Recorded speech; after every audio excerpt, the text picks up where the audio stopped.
We have this idea that if we want to lose weight, we join a gym on January 1st, we start working out regularly, and eventually we slim down. Well, here's some bad news. I read more than 60 studies on this, and it turns out exercise is actually pretty useless when it comes to weight loss. Dr. Kevin Hall at the National Institutes of Health has done some of the most important studies on exercise and weight loss. We need to rebrand exercise. Exercise isn't a weight loss tool per se. It's excellent for health. It's probably the best single thing that you can do other than stopping smoking to improve your health. But don't look at it as a weight loss tool. Exercise will definitely help you live a longer, happier life. It's just not the best way to lose weight. And the reason it has to do with how our bodies use energy. You may not realize it, but physical activity is actually a tiny component of your daily energy burn. There are three main ways our bodies burn calories. These include your resting metabolism, so that's how much energy your body burns just for its basic functioning, just to keep you alive, basically. The other part of energy expenditure is the thermic effect of food, and that's just how much energy is required to break food down in your body. The third part of energy expenditure is physical activity. For most people, physical activity, that's any movement you do, only accounts for about 10 to 30% of energy use. So the vast majority of energy or calories you burn every day comes from your basal or resting metabolism, over which you have very little control. While 100% of your calories in are up to you, only about 30% of your calories out are in your control.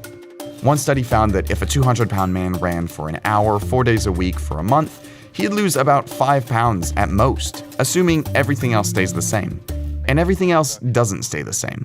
Researchers have found we make all kinds of behavioral and physiological adaptations when we start increasing the amount of exercise we're getting every day. For one thing, exercise tends to make people hungry. And I'm sure you know the feeling. You go for a spinning class in the morning, and then by the time you eat breakfast, you're so hungry you maybe double the size of the portion of oatmeal you'd normally eat.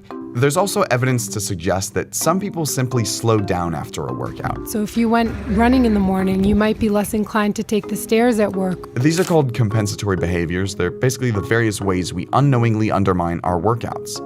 Researchers have also discovered a phenomenon called metabolic compensation. As people start to slim down, their resting metabolism can slow down, so the amount of energy you burn while at rest is lower. That means that this bar might shrink as you start to lose weight. There's still a lot of research to be done, but one study from 2012 is particularly interesting. They went out into the middle of the savannah in Tanzania to measure the energy burn among a group of hunter-gatherers called the Hadza. These are super active, lean hunter-gatherers. They're not spending their days behind a computer at a desk. And what they found was shocking. What we found is there was no difference at all. So even though the Hadza have a much more physically active lifestyle, they weren't burning any more calories every day than adults in the US and Europe. Somehow, the energy they used for physical activity was being offset or conserved elsewhere. So how do they stay slim?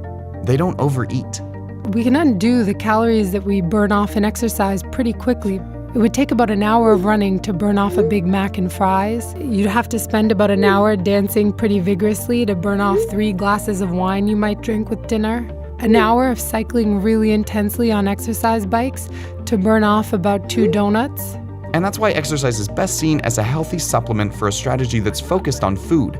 But despite extremely high obesity rates in the US, government agencies continue to present exercise as a solution, as do companies with a real interest in making sure we keep eating and drinking their products. Since the 1920s, companies like Coca-Cola have been aligning themselves with the exercise message. The idea here is that you can drink all these extra bottles of soda as long as you work out. But as we're seeing, it doesn't work like that. Actually burning off those extra calories from a can of soda is really, really hard. We have an obesity problem in this country, and we shouldn't treat low physical activity and eating too many calories as equally responsible for it. Public health policymakers should really prioritize improving our food environment to help people make healthier choices about what they eat.